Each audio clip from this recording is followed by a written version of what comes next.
Sobat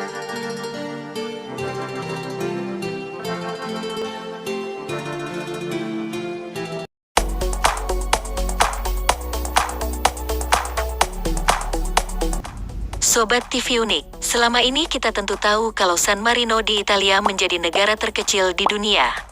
Tapi, enggak hanya San Marino, ternyata ada satu lagi negara terkecil di dunia. Ternyata tak banyak yang tahu jika di lepas pantai Inggris, ada sebuah negara terkecil di dunia yang tak dikenal oleh negara berdaulat manapun di dunia. Meski demikian, negara tersebut berhasil bertahan hingga sekarang. Ya, Micronesian merupakan sebutan bagi negara yang memiliki luas begitu kecil seperti halnya Kerajaan Sealan. Sobat TV Unik, dilansir berbagai sumber, tak seperti negara kebanyakan yang memiliki pemukiman penduduk di daratan, Kerajaan Sealan justru berdiri di tengah-tengah lautan. Terletak di 9,6 km dari lepas pantai Suffolk, Inggris, negara ini hanya memiliki luas sekitar 550 meter persegi. Menariknya lagi, daripada sebuah negara, bentuknya bahkan lebih mirip kilang minyak lepas pantai. Namun jangan salah, Kerajaan Sealan dulunya adalah sebuah benteng pertahanan Inggris bernama Fort Rough yang dibangun untuk membendung serangan dari Jerman pada Perang Dunia II. Setelah perang usai, Fort Rough mulai ditinggalkan. Hingga pada 1967, tepatnya pada tanggal 2 September seorang tentara Inggris, Roy Bates, mendeklarasikan Fort Rough sebagai negara bebas dan memberikan gelar princes bagi istrinya yang berulang tahun pada tanggal tersebut. Romantis ya, perjuangan untuk menjadi negara pun tidak mudah. Bahkan sampai sekarang, PBB masih belum mengakui Sealan sebagai sebuah negara. Namun, hal tersebut tak menyurutkan semangat mereka. Sealan masih berdiri kokoh selama berabad-abad dan memproklamirkan diri sebagai sebuah negara yang merdeka. Sobat TV Unik, mengutip The Atlantic, negara tersebut juga memiliki bendera sendiri, lagu kebangsaan, mata uang, perangko, pemerintahan, bahkan paspor yang diterbitkan secara independen.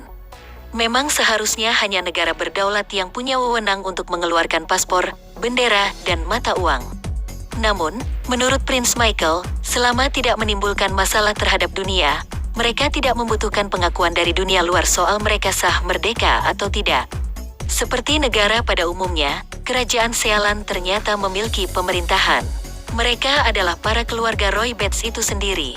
Namun, sejak Roy Bates meninggal pada tanggal 2 Oktober tahun 2012, anak tertuanya, Prince Michael, mengambil alih kepemimpinan. Negara ini pun menerapkan sistem monarki. Jika bicara soal jumlah penduduk, kabarnya ada sekitar 20-an orang yang memiliki paspor Sealan. Namun, untuk berapa yang tinggal di negara tersebut, jumlahnya hanya sedikit. Sementara itu, mengutip Business Insider, mata uang di negara ini bernama Sealan Dollar yang dianggap setara dengan 1 dolar AS. Sumber pendapatan negara tersebut berasal dari berjualan aneka souvenir seperti kaos, mug, hingga perangko. Bahkan, bagi mereka yang mau punya gelar kebangsawanan di depan nama mereka bisa dibeli di situs mereka. Kamu dapat memilih gelar-gelar seperti Lord, Lady, Baron, hingga Baroness yang sangat elit di tanah Inggris. Salah satu akses menuju negara ini adalah melalui laut dengan menggunakan perahu atau jalur udara dengan menggunakan helikopter. Nah Sobat TV Unik, itulah negara terkecil di dunia dan sejarah berdiri negara tersebut. Versi TV Unik, cukup sekian dan terima kasih. Bertemu kembali di video selanjutnya.